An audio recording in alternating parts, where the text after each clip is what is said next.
Now, the Human Rights Writers Association of Nigeria, HURIWA, has described President Bola Tinubu's special advisor on strategy and information, that's in person of Bayo Onanuga, as a historically loose cannon who speaks from both sides of his mouth. According to the group, we urge President Bola Tinubu to appoint a qualified, more sober, reflective, and professional media spokesperson to stop the loose cannon, which Bayo Onanuga is from making Nigerians and the listening world think or believe that Nigeria is a dungeon. Strong words. Well, joining me on the program to discuss this is Emmanuel Omobiko, is the National Coordinator of HURIWA. Also have Professor Simeon Nan, is a Public Affairs Analyst. Both men join virtually. Thank you for your time. Thank you. All right. Welcome. Let me start with you, Emmanuel. I mean, you represent HURIWA, and these are pretty strong words. What does HURIWA have against the spokesperson, Bayo Onanuga? We have nothing absolutely against the person of Bayo Onanuga, who is a special advisor on information and strategy. What disagreement with his style, the combative approaches he adopts in a lot of issues, and the fact that he engages in chattering, he engages in conversations that are not very absolutely not very important. They don't go to the core, the essence of issues, and they just. You say he engages in conversations. I'm sorry to interrupt you, Emmanuel, but you said he engages in conversations that are not important. This is the spokesperson of the president here. Most of the announcements are usually, from the top, made on his platforms, particularly the X. So I would like you to clarify that. How important can such information not be? Well, let me give you an instance. There is this statement he issued recently, or I think he termed it as an open letter, where he brazenly and flagrantly labeled accusations against the Guardian newspapers for one of the cover stories that the paper carried last week, I think last week Friday, where the newspaper was simply reporting issues that has to do with the economic situations, the cost of living crisis that Nigerians are facing, and the fact that some of those problems are making certain persons in some places to call for military intervention. And then you find the presidential advisor to the president of a country not taking his time to read the story and understand what the story is saying. He now went straight and accused the newspaper of fanning the embers of, maybe supporting the cause for military intervention, which is not true. It doesn't make sense at all. It's a fallacy for anybody, particularly in the person of Bayo Onanuga, who himself is also not he's not new when it comes to pro-democracy credentials. He was one of those who was involved in the publications of the news magazine and other news, I think Tempo and the rest of them, that waged relentless,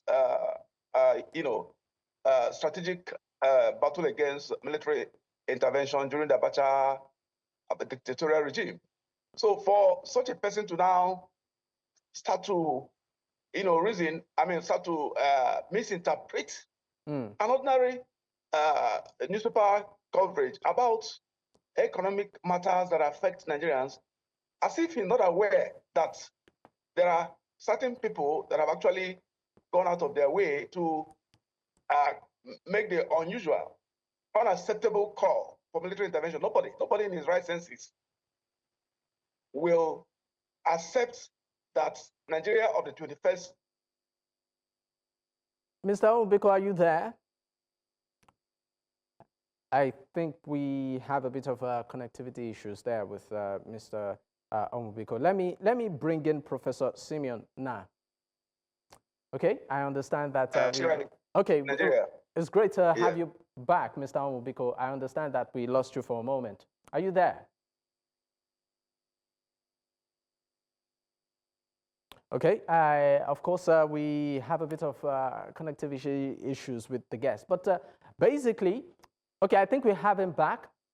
Basically, what we are trying to establish is a look, at the recent cabinet reshuffle and also, what I call it, retooling of some ministries and the performance of this administration so far in its promise to a better life for Nigerians.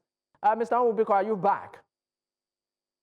Yes, I'm back. Okay, great. We lost you for a moment. So are you suggesting that the recent cabinet reshuffle that happened within the Tinubu administration, are you suggesting that it should have been replaced? No, what we're actually saying is that we don't even know, Nigerians don't even know whether the president has appointed Bayo Onanuga as official spokesperson to replace Chief Ngelari, that said he has gone on indefinite leave of absence or whatever due to his family issues.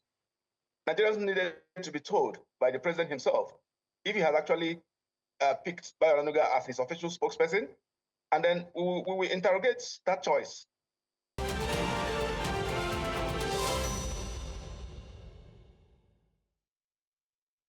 Many thanks for staying with us. This is still Politics HQ on News Central Television.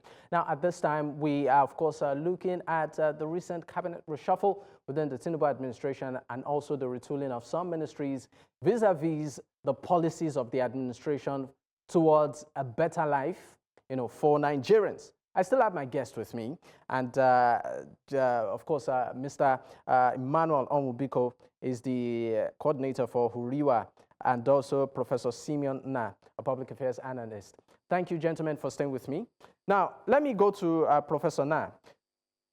I would like your reaction on the recent cabinet reshuffle that Nigerians witnessed. We saw some ministers were booted, some were brought in, some were reassigned. We also saw some ministries being retooled. For instance, we now have Ministry of Regional Development in charge of all the regional commissions, which is still eliciting reactions from Nigerians. What's your take? My take is that we expected that some of the should come in instances. Is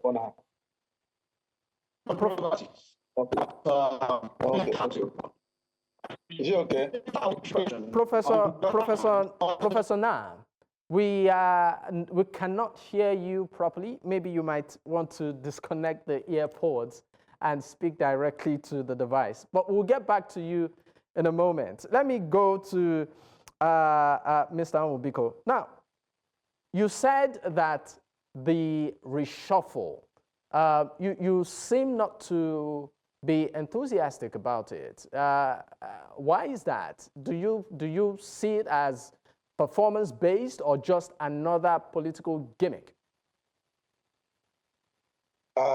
It's the reshufflement that was done by the president. The government is trying to sell the idea that the reason why they did it is to cut the cost of governance.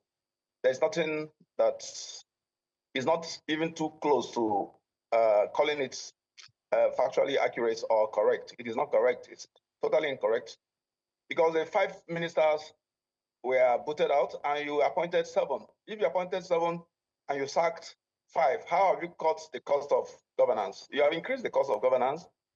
And secondly, Nigeria is a struggling economy. It's a third world. We're classified as being in the third world. And all the indices, all the data that are emerging from the international community, from the IMF, from the World Bank, and other experts all over the world, seems to be rating Nigeria's economy as not doing very well. And the World Bank has rated the national currency of Nigeria, the naira, since the government decided to, just throw the naira overboard and allow naira's exchange rate to float, making the naira one of the most worthless currencies in the world, according to the World Bank. So, and the cost of living crisis is biting terribly, affecting and unleashing mass poverty, hunger, starvation, deprivations, and even sudden death to hundreds of thousands of Nigerian families. A lot of Nigerians have turned to begging. Many Nigerians have now started eating from dustbins. People have even media coverages have been seen showing some Nigerians eating from even sacrifices that were dumped on the streets. This kind of sacrifice that were made to the so-called the idolatry kind of thing. I mean, you made reference to some of these international institutions, talking about IMF, the Bretton Woods institutions, basically. Some experts have accused this administration of doing a copy and paste approach of some of the advisories from these institutions, including the removal of subsidy, which one of these particular institutions, particularly the IMF, said, you know what, it actually did not suggest that directly in any way. Now, I would like you to speak on the policies of the current administration, which it continues to insist that it's in the interest of the collective good, and that in spite of the initial hardship, there is hope. I'm talking about the removal of the petrol subsidy. I mean, as of today, we know that NNPCL has further jacked up the pump price from a little less than 1,000 naira to about 1,000 naira, I think 80 kobo. Sorry, I really cannot remember that figure right now, but they did it today, just above 1,000 naira. So my question to you is, looking at these policies, are we progressing? That's exactly what we're saying. We're saying that the economy of most Nigerians, of course, you know that for quite some time, a few years back, Nigeria was rated as the country that has one of the largest number of multidimensionally poor households. That is, Nigerian citizens that are absolutely poor. Over 80 million Nigerians, according to World Bank, are absolutely poor. And the National Bureau of Statistics, about a year and a half or 2 years back, said that Nigeria has over 300 million multidimensionally poor Nigerians. And then you have a government that came into office on May 29th of last year, and the first action that the president, who had just been sworn in, who hasn't even constituted his cabinet, who has had no time to think through it, to talk to stakeholders, to brief Nigerians, to even listen to the views of Nigerians, what he did unilaterally was to announce that subsidy is gone. And then people started flying propaganda all over the place. The reason why subsidy has to be moved was because of corruption and the rest of them. And then you remove subsidy, and the cost of fuel, became way too high for millions of Nigerians to afford. A lot of people cannot. Most people do not have resources to move from their homes to go out and look for what to eat. A lot of Nigerians are actually starving to death. All right, Mr. Amu, because let me leave you for a moment, because I know you have quite a lot to say. Let me bring in Professor Nat. Now, just for clarification's sake, the NNPC actually did do an upward review of the pump price from 998 naira to 1,025 naira. Now, we, of course, are getting this information as of today. I mean, for many of the filling stations, that might just be the new pump price. That's at NNPCL filling stations, in some parts of the nation. But let me bring in Professor Na. Now, before we lost you, you were trying to give an analysis of the reshuffle and the policies of the current administration. I would like you to pick up from there.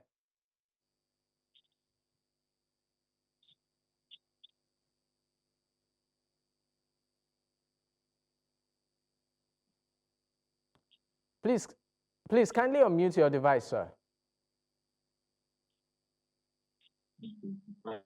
Okay, I think we're good.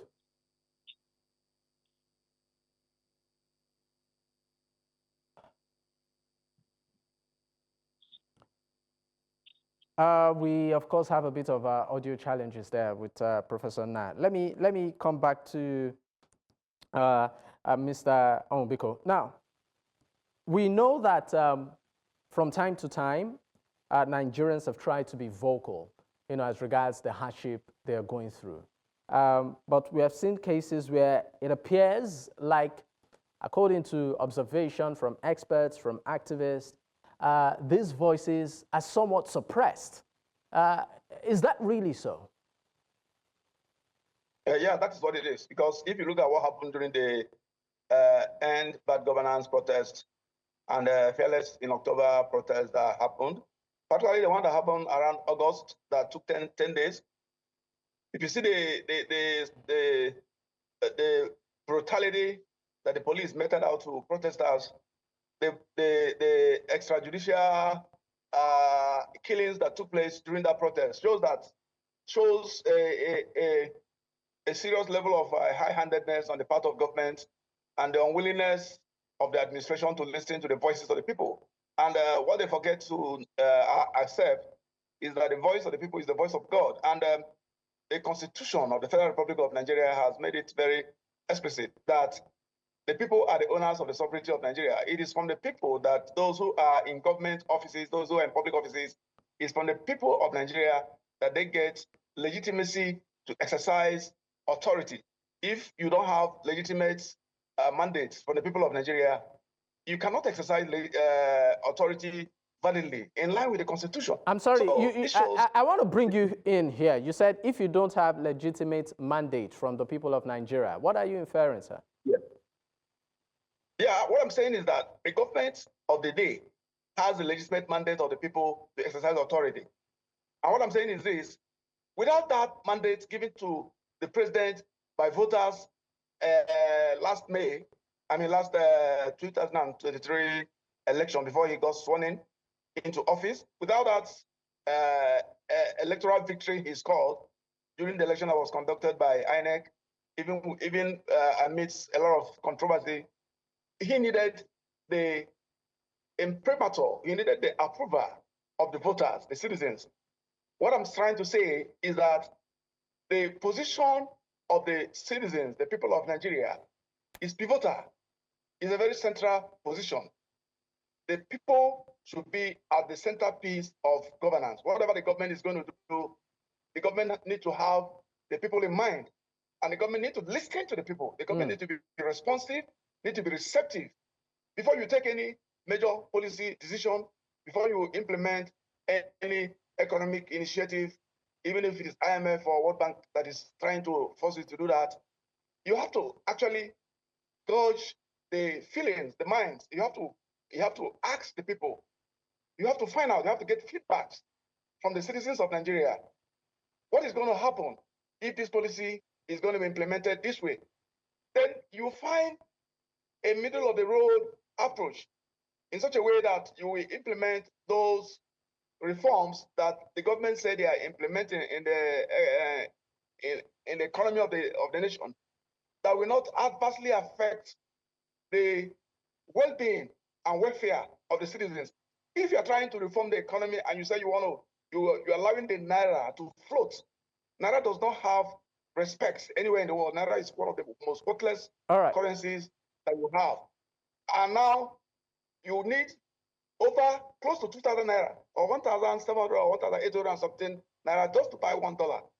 It's shameful. It's shameful because the tax, the functions given to the Central Bank of Nigeria by the enabling acts that set up the CBN, one of the core functions is to defend the naira. The Central Bank is not interested in defending the naira. The Central Bank is just allowing the naira to just float so that it takes a whole lot of a quantum of naira for you to even purchase. For instance, a bag of rice that used to be less than 35,000 naira before the this administration came on board is over 170,000 naira. All right, Mr. Onwubiko, I'm sorry to interrupt you, but let's see if we can bring in Professor Na into the conversation right now. Professor, I believe we should be able to connect with you now. Okay, apparently, I guess we have lost our connection with Professor Na. Let's go on a quick commercial break. When we return, the show continues. Stay with us.